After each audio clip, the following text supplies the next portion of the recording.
Chance to get out in front of people and kind of subordinate your own personality and become somebody else, become a magician. So that worked. What's your strongest childhood memory? As I say it, what pops up?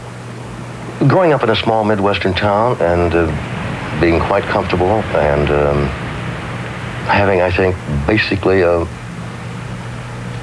fairly average childhood in a small Midwestern town. But strong memories were just the fact that you knew everybody in town. There was a certain closeness about it. I went back a few years to go to a special there. Yeah. And I found it very emotional. In the special that you did a year ago when you went back home, there was a homecoming football game. Right.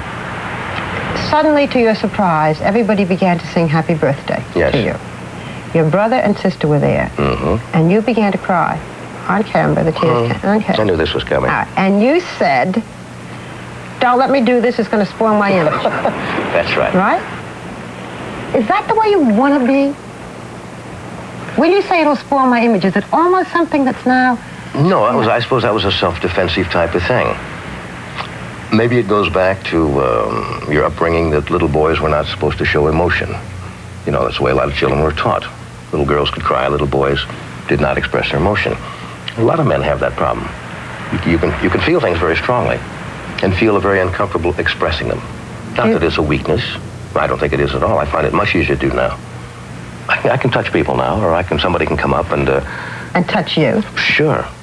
But if you're not brought up that way, it's hard to change your basic personality. Do you feel things strongly? Oh, very strongly. Do you cry? Certainly.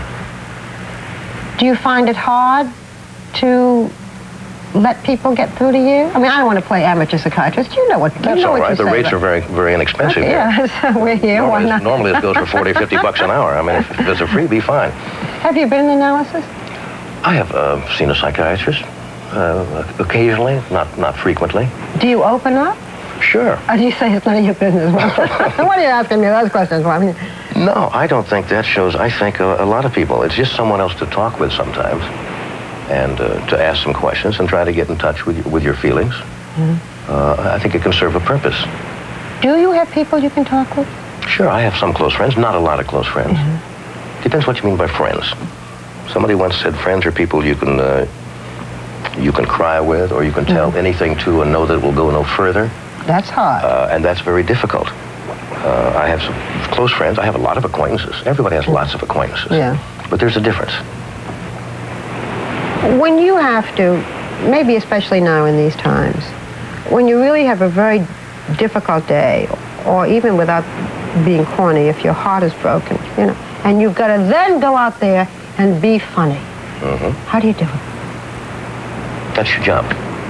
If you're going to entertain and you have to go on a stage or in front of a television camera, you have to set aside, for the moment, what's happening personally. Sure, there are times you have a lot of things on your mind, but strangely enough, once you get out there and it starts to roll and the audience reacts and you get the laughs, you set everything aside. Do you? And you do the show. You may have a terrible letdown after the show. That's one of the problems of something like this. You have these big mood swings. You said once, maybe it's talking about mood swings, that you are a man of great highs and great lows. What was the best and what was the lowest? I suppose for most performers, the time that you really have that exhilaration is when you are performing and things are going well and the reaction is all there. Whether it's the audience and you find yourself performing where you can almost do no wrong. You really do love it. I love what I do. I still find it a challenge. So I'm not looking forward to the point, if I do this a few more years, I can quit and sit. Sit and do what? You know? So that's the high. Low points have been, I suppose, the lowest point I had was when it was my first divorce. Because my children were quite young, and that sense of failure overcomes you, that you have been less than you should have as a husband or a father, and those guilt feelings can be overwhelming at times, especially if the children are young. That's probably one of the big low points I had. Does it get easier if it's the second divorce or the third divorce? It's never comfortable. It's never comfortable. You know? I wish I had another explanation for it. I don't. One of the things that you do, and one of the things that you've been doing, is to make humor out of the situation. The decision you have to make is how do you want to handle it? You don't want to be bitter about it. You don't wish to do any jokes that are cruel or to hurt anyone. So you try to turn it and take the joke on yourself if you can. And have fun with the situation. And that's what you do. You just sit and it's a gut instinct. You're really very, I was going to say very moral, and maybe in a funny way what I mean is very square, because you always get married. Yeah. Yeah, there must be something to it. You know, I keep trying it. Could you again? I'm not even, it's the furthest thing from my mind. Under the best of conditions, it's very hard to be happy, you know. So whatever that means. Whatever that means. What does it mean to you? Well, I know that you don't go out looking for happiness. Yeah. I think if you're happy in your work and you're relatively happy with yourself, you don't go out looking for it. So are you happy? Relatively. What would be your idea of the perfect day?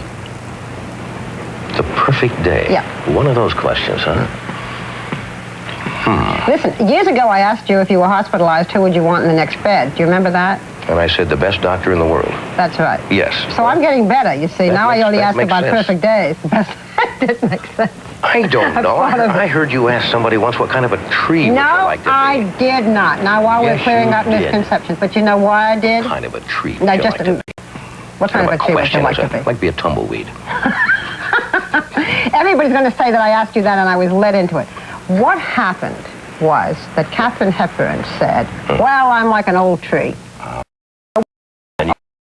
What kind of a tree? Okay, I take it and back. she said, well, all right.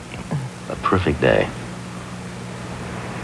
I suppose if you wake up, to start with, It still is. if you wake up and you're not in the obituaries, that's a wonderful start. Okay. If I had a sentence that went, Johnny Carson is a man who... Finish off that sentence, please. Is this a multiple choice? Anything you want. I hated these in school. Okay, try one. Johnny Carson is a man who... I don't know how to answer that. You caught me completely off. Whose ass is very tired right now.